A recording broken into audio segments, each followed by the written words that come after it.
In this life, there are paths we choose. And then there are paths that are chosen for us. For the kids of the Oak Street apartments, the path home from the bus stop wasn't just a stretch of concrete. It was a gauntlet.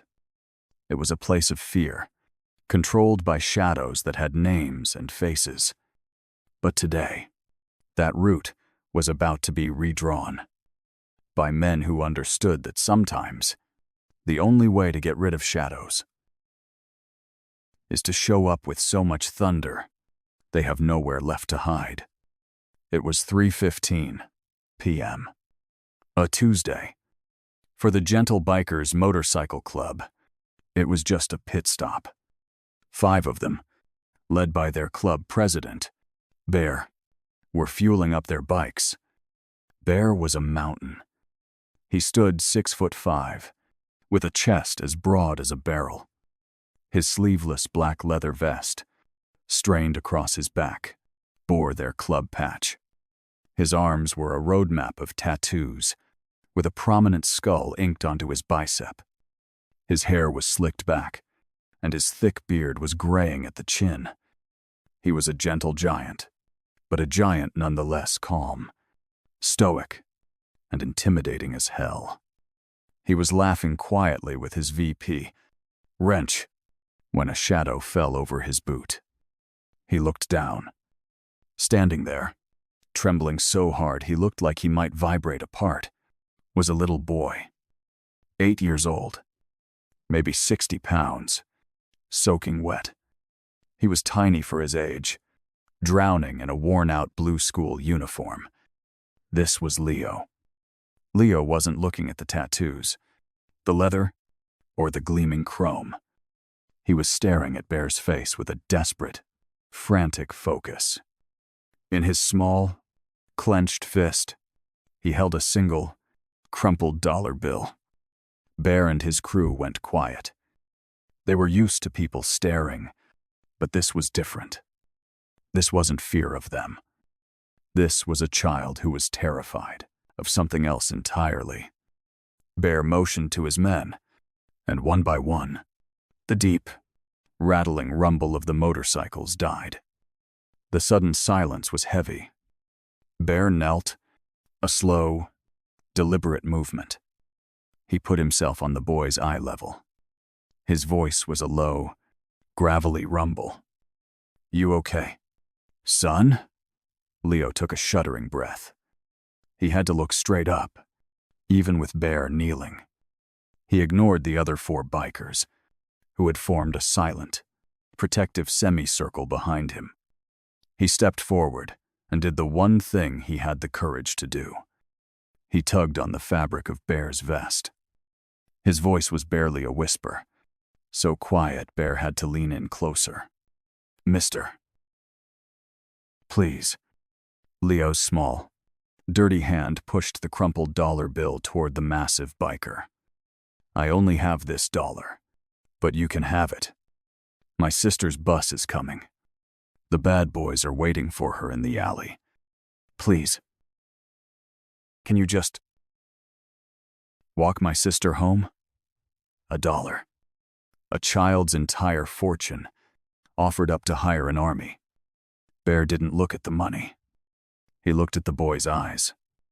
He saw an old soul, a kid forced to be a protector when he should have been playing with toys. He didn't laugh. He didn't smile. He took the plea with absolute seriousness. "Keep your money, son," Bear said, his voice gentle but firm. He placed a massive, gloved hand on Leo's small shoulder. "We don't take payment for this. What's your name?" "Leo." "Sir." "Okay, Leo. Tell me everything, and don't leave out a single detail." Leo's story tumbled out, frantic and raw. He and his one-year-old sister, Maya, lived at the Oak Street apartments. The only path from the school bus stop to their building was a narrow, L-shaped alley. For the last month, a group of high school teenagers had claimed it as their territory. "They're led by a guy named Shank," Leo whispered, looking around as if Shank himself might appear. He's big. He makes all the little kids pay a toll to get through. Lunch money? Anything. Bear's jaw tightened. This wasn't mischief. This was extortion. What happened to your sister? Wrench asked, stepping forward. Leo's eyes flooded with fresh tears. Yesterday, Maya didn't have any money. So Shank and his crew. They grabbed her backpack. They threw it on the roof of the laundromat. She had her homework in it. When she cried, they just laughed. Leo wiped his nose on his sleeve. She told our mom.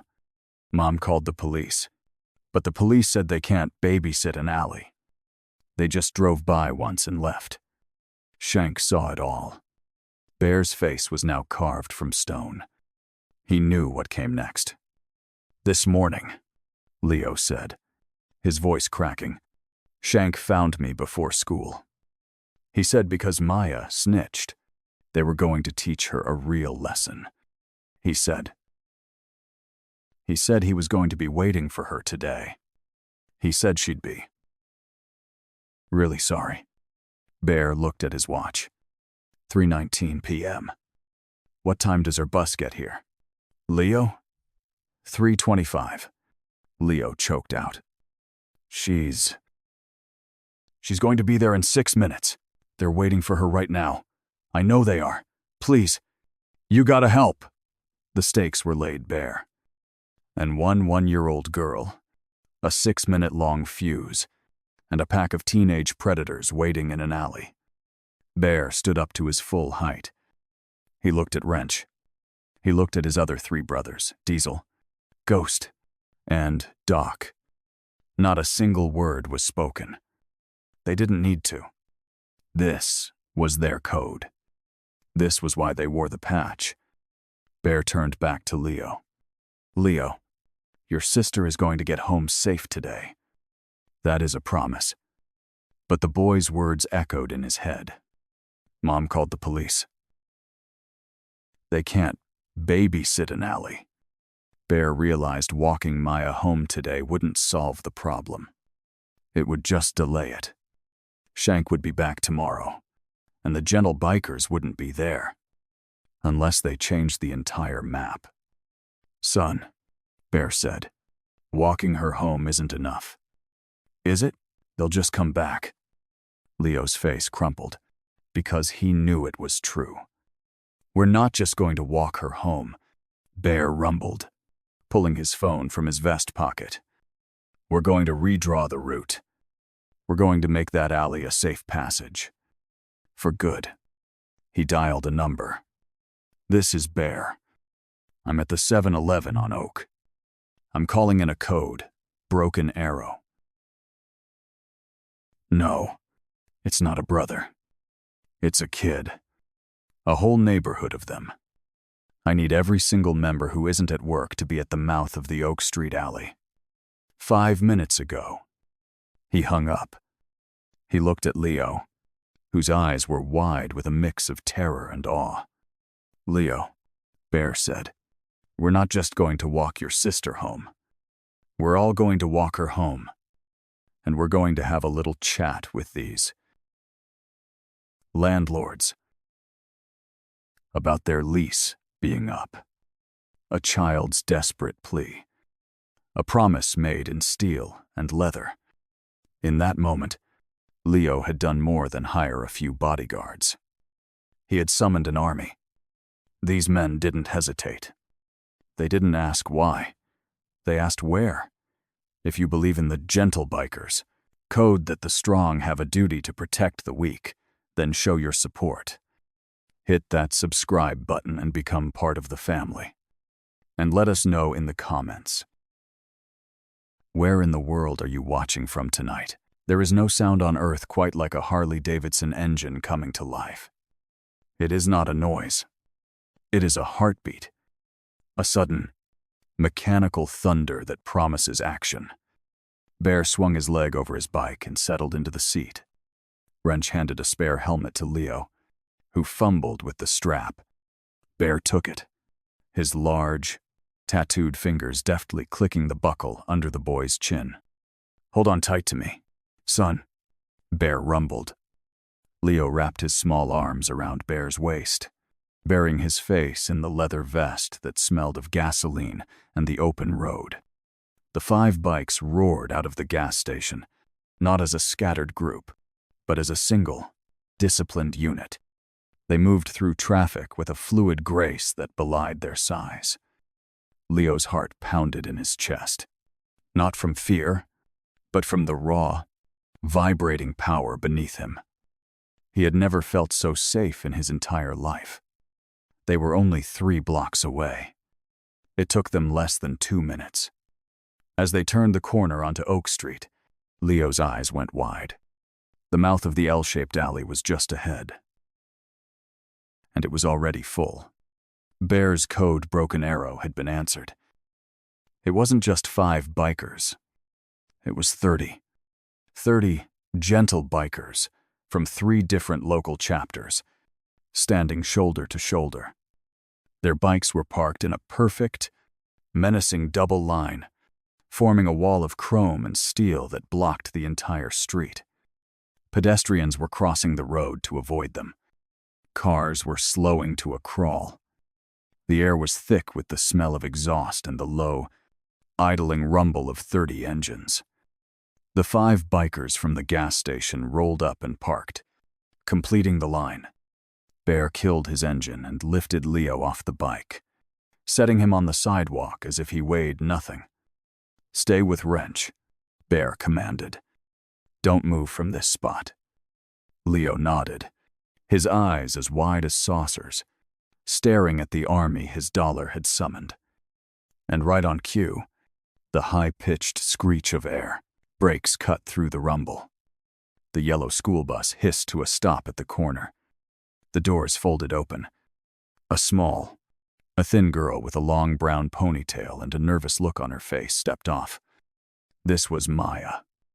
She saw the wall of bikers and froze, her knuckles white as she clutched the strap of her new backpack. She scanned the crowd, her eyes darting, terrified. "Maya!" Leo screamed, waving his arm.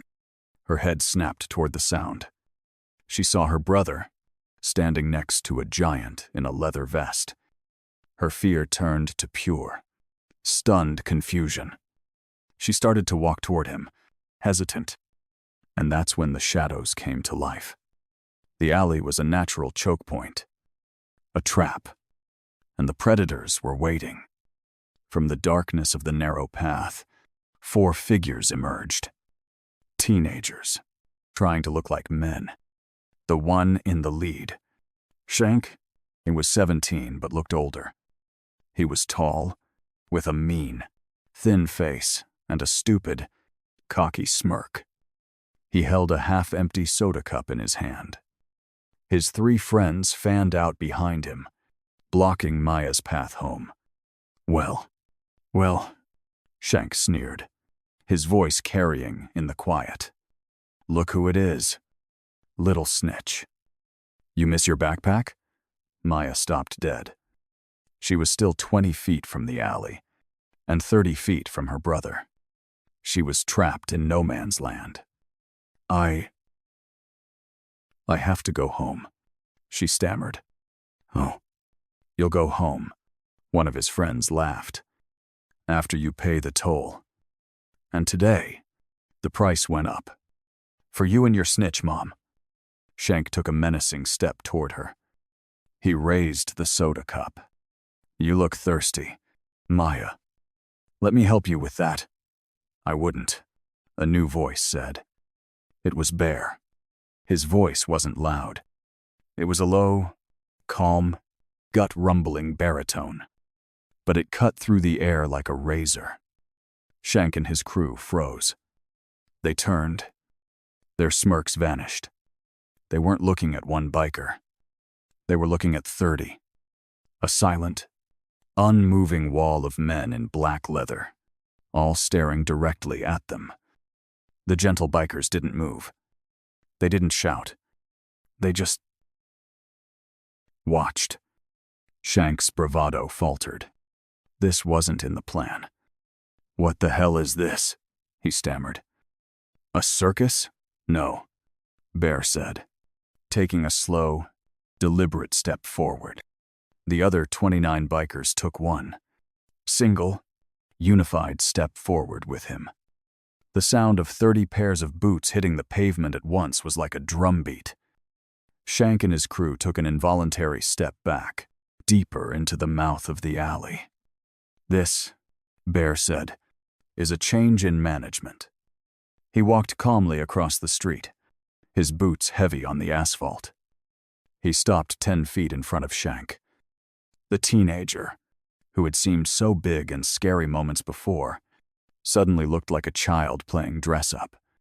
"This is our business, old man," Shank spat, trying to recover his pride. "It's just a kid thing. Get lost." "A kid thing," Bear repeated. He nodded slowly. "Leo, come here." Leo, no longer afraid, darted away from Wrench and ran to Bear's side. Bear put his massive hand on the boy's head. "This boy," Bear said, his voice dangerously quiet, "just tried to hire me and my men to protect his sister from you. He offered us $1. His last dollar." He looked at Shank, and his cold but calm expression turned to ice. "He had to use his last dollar because you and your friends like to play kid things. You like to steal from children. You like to frighten little girls." "We were just messing around," one of the other teens yelled, his voice cracking. "You're done messing around," Diesel growled, coming up to Bear's left. "This path," Bear said, gesturing to the alley, "is now under new ownership. The toll is closed. Permanently." Shank, in a last, stupid act of defiance, reached into his jacket. "You can't tell us what to do." He never finished the sentence. Bear's hand moved faster than a man his size should be able to. He didn't punch. He didn't hit. He simply gripped Shank's wrist. The teenager's face went white. A small, ugly metal pipe clattered from his sleeve onto the concrete. Bear said, not even looking at the weapon. "Payment." "Thank you." He kicked it away without a second thought. He still had Shank by the wrist, his grip like a steel vise. "You've got two choices. Son, you and your friends can walk out the other end of this alley. And you never, ever come back. You never look at these kids again. You never even think about this block again." "Or what?" Shank hissed through gritted teeth, wincing in Bear's grip. Bear leaned in, his voice dropping to a whisper only Shank could hear. "Or you can stay. And you can find out what happens when you threaten the family of 30 men who have absolutely nothing better to do." He let go. He pushed Shank back, hard. The teen stumbled into his friends. They were beaten. Not a punch was thrown, but they were utterly broken. Their power was gone. Bear turned his back on them. He faced his brothers. "Gentle bikers!" he roared. "Form a line." In a stunning display of silent discipline, the 30 bikers turned and formed two perfect, parallel lines, creating a safe, human tunnel from where Maya stood, all the way to the end of the alley. Bear looked down at Leo. He smiled, a true, warm smile this time. "Go get your sister, Leo," he said. "Walk her home." Leo stood tall. His fear was gone, replaced by a pride that puffed out his small chest. He walked past the towering bikers, who watched him with soft eyes. He walked right up to his sister, who was staring, speechless, tears streaming down her face. He took her hand. "It's okay, Maya," Leo said, his voice clear and strong. "I told you I'd fix it." The bad boys are gone. And together, the two children walked the surf gauntlet. But this time, it wasn't a place of fear. It was a corridor of angels. Leather-clad, tattooed angels who stood guard, their mere presence a promise. They walked past Diesel, past Wrench, past Ghost. Every biker nodded at the children as they passed. They reached the end of the alley and disappeared into their apartment building. Safe. Shank and his crew, humiliated and terrified, scrambled out the back end of the alley, running for their lives. Bear watched them go, his face settling back into its calm, cold mask. He turned to his men. "The route is redrawn," he said. "Job done. Let's ride." The thunder of 30 motorcycles leaving at once shook the windows of the Oak Street apartments. But this time, it wasn't a sound of intimidation. It was a sound of liberation. Shank and his crew were gone, their pathetic reign of terror dissolved in a cloud of exhaust and righteous fury. But for the gentle bikers, the job wasn't finished. A promise is a promise, and Bear had promised to redraw the route. For good. A knock, firm but respectful, echoed on the door of apartment 2B. Leo ran to open it. Their mother, Maria, stood behind him, her face pale and her hands trembling. She had heard the commotion, the engines, the shouting. She had been terrified, thinking a riot had broken out. When the door opened, she saw her two children, Leo and Maya, standing safe. And behind them, not a threat, but a savior. Bear stood in the doorway. He had taken his sunglasses off. His cold but calm eyes were surprisingly gentle. He was flanked by Wrench and Doc. "Ma'am," Bear rumbled, his voice respectful. "My name is Bear. Your son, Leo. He's one of the bravest men I've ever met." Maria put her hands to her mouth, tears welling. I heard the bikes, I thought. "What did you do?" "We had a conversation with the young men in the alley," Bear said simply. "We've explained to all them that their business here is finished. They won't be back. But they always come back," Maria whispered, the hope in her eyes warring with years of frustration. "I called the police. They did nothing." "We know," Wrench said, stepping forward. "That's why we're not the police. We don't just patrol. We protect." Bear looked at Maria. "This is our promise to you, and to every other family in this building. That alley is now under the protection of the gentle bikers. It is a safe passage. But we need to make it official. And this is what true justice looks like. It's not just about scaring away the monsters. It's about rebuilding the walls so they can never get back in. The bikers didn't just ride away. They stayed. 2 of them went to the laundromat, found the owner, and convinced him to get a ladder. Maya's backpack from the day before was retrieved. 4 more went to the local hardware store. They returned not with weapons, but with high-powered, motion sensor floodlights. Wrench and Doc, who ran an electrical contracting business, spent the next hour installing them, bathing the once dark alley in brilliant, unavoidable light. And Bear, he took 10 of his men on a little ride. Bear and 10 of his brothers walked into the precinct, their vests and boots echoing on the polished floor. The desk sergeant, who had previously dismissed Maria's call, looked up and nearly swallowed his tongue. "Can I—" "To help you?" the sergeant stammered. "Yes," Bear said, his voice calm and level. He placed both hands on the counter. "My name is Bear. I'm the president of the Gentle Bikers. I'm just here to file a report." A community watch report. Bear explained the situation. The extortion. The threats. The pipe Shank was carrying.